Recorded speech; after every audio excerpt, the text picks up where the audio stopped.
पांच लोग खड़े बस का इंतजार कर रहे थे। तभी वहाँ 10-12 साल की एक लड़की आई। उसके कपड़े गंदे और फटे हुए थे। वो वहाँ आकर लोगों से कहने लगी, बाबूजी 2 रुपए दे दो, बाबूजी 1 रुपए दे दो, 2 दिन से कुछ नहीं खाया है, 1 रुपया दे दो ना बाबूजी। वो लड़की दोपहर तक ऐसे ही लोगों से पैसे मांगती रही। फिर दोपहर को अचानक गायब हो गई। उसके बाद अगले दिन फिर सुबह सुबह बस स्टॉप पर आ गई और पिछले दिन की ही तरह लोगों से भीख मांगने लगी। ऐसा उस बस स्टॉप पर अक्सर होने लगा। एक दिन अशोक कुमार नाम के एक रिटायर्ड स्कूल मास्टर उस बस स्टॉप पर आए। वो लड़की उस दिन भी उसी तरह भीख मांग रही थी। उस दिन उसे कोई भीख नहीं दे रहा था। चल चल चली जा यहाँ से। मैंने क्या तेरा ठेका ले रखा है जो रोज रोज चली आती है भीख मांगने, भिखमंगी कहीं की। उस आदमी ने देखा कि और लोगों ने भी उस लड़की को दुत्कार कर भगा दिया। अशोक जी ये सब देख रहे थे। न जाने क्यों उनके मन में इस लड़की के प्रति दया उमड़ रही थी। उस दिन उस लड़की के पास काफी कम पैसे जमा हुए थे। अभी वो पैसे लेकर वहाँ से जाने के लिए निकली ही थी कि अचानक वहाँ पड़े पत्थर से उसे ठोकर लगी और जो भी थोड़े बहुत पैसे उस दिन उसके पास जमा हुए थे वो भी उसके हाथों से छिटक कर नाली में जा गिरे। उस लड़की ने पहले तो अपने पैसों को बहुत खोजा, मगर जब वो नहीं मिले तो आंखों में आंसू लिए वहाँ से जाने लगी। ये देखकर अशोक जी से रहा नहीं गया। वो उस लड़की के पास आए और उससे कहा,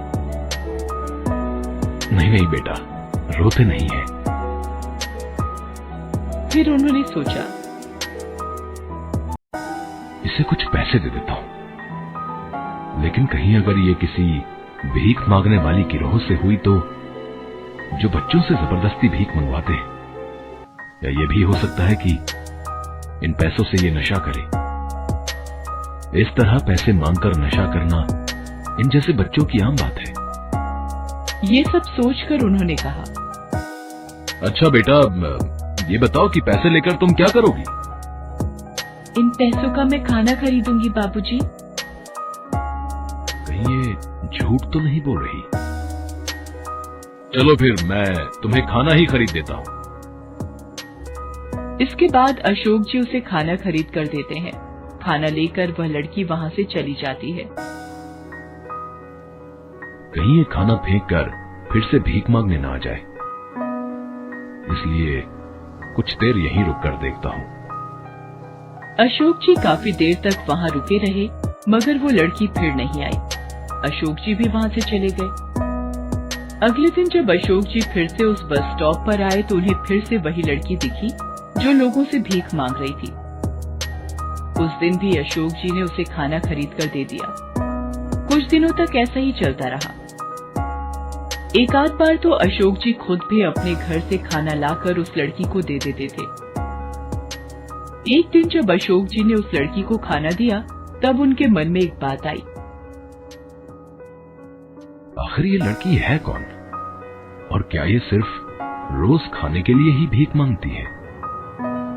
और अगर ये खाने के लिए ही भीख मांगती है तो फिर ये खाना खाती क्यों नहीं, लेकर कहाँ जाती है? ये सोचकर अशोक जी चुपके से उस लड़की का पीछा करने लगे। वो लड़की वहाँ से निकलकर बस स्टॉप के पीछे बनी झुग्गी झोपड़ियों में जाने लगी। वो कभी इस गली में घुसती तो कभी उस गली में। हालांकि अशोक जी तेजी से उसका पीछा कर रहे थे, मगर एक गली में घुसकर वो लड़की गायब हो गई। धत तेरे की, इतनी मेहनत के बाद भी पता नहीं चल पाया। खैर कोई बात नहीं, आज नहीं तो कल इस बात से पर्दा उठा ही लूंगा मैं।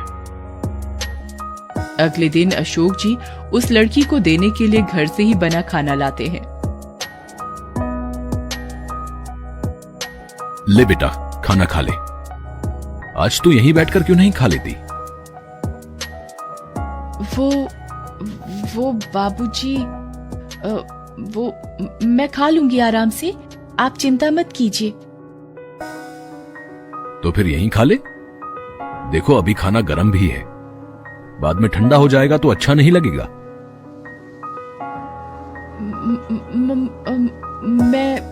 मैं घर जाकर आराम से खा लूंगी बाबूजी, आप चिंता न कीजिए। इतना कहकर लड़की वहां से जल्दी जल्दी जाने लगी। आज तो मैं भी पता लगा कर ही रहूंगा कि ये लड़की आखिर इस खाने का करते क्या है। इतना सोचकर अशोक जी भी तेजी से उस लड़की का पीछा करने लगते हैं। वो लड़की फिर से झुग्गी बस्तियों की तरफ मुड़ती है और उन्हीं घुमावदार गलियों से गुजर कर जाने लगती है। आज अशोक जी ने भी ठान लिया था कि वो भी पता लगाकर ही रहेंगे कि ये लड़की आखिर जाती कहाँ है।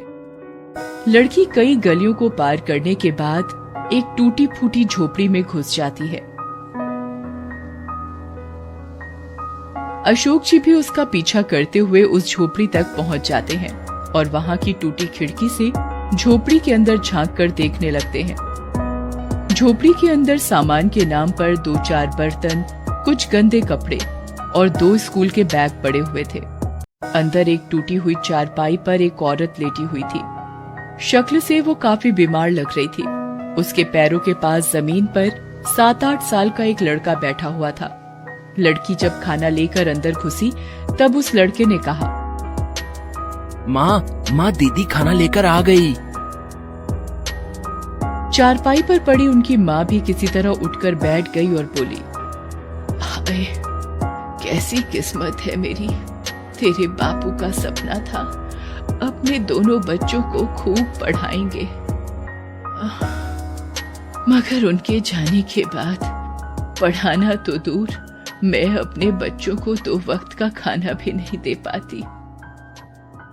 2 रोटी के लिए मेरी बच्ची को ना जाने कहां कहां भटकना पड़ता है और ना जाने कितने लोगों के सामने हाथ फैलाना पड़ता है। ऐसी जिंदगी से तो मर जाना भला है।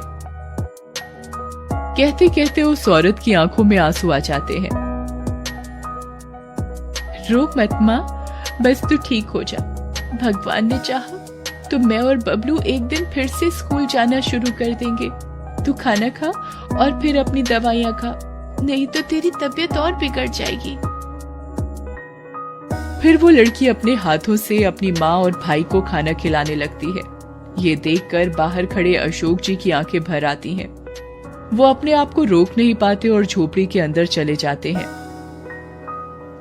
उसे देखते ही लड़की अचानक खड़ी हो जाती है और कहती है, बाबूजी आप?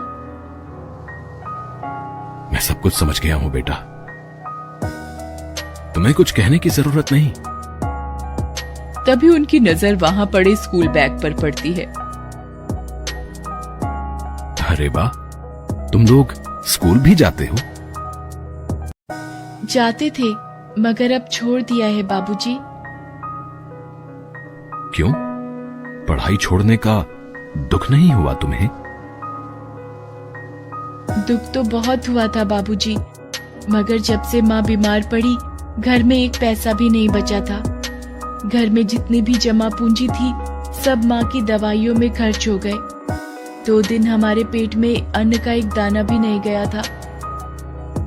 खाली पेट माँ की दवाइयाँ भी असर नहीं कर रही थी। तब मजबूर होकर मुझे काम की तलाश में स्कूल छोड़ना पड़ा, मगर मेरी उम्र देखकर कोई मुझे काम देने को भी तैयार नहीं हुआ। तब मजबूरी में मुझे ये रास्ता अपनाना पड़ा, भीख मांगने का। ये पेट की आग जो न करवाए बाबूजी। मैं आज ही तुम्हारी माँ का दाखिला अस्पताल में करवा देता हूं। देखना, कुछ ही दिनों में वो ठीक हो जाएंगी और फिर तुम और तुम्हारा भाई कल से स्कूल जाएंगे। पैसों की तुम चिंता न करना। अशोक जी की बातें सुनकर उन तीनों के मुरझाए चेहरे पर मुस्कान दौड़ जाती है।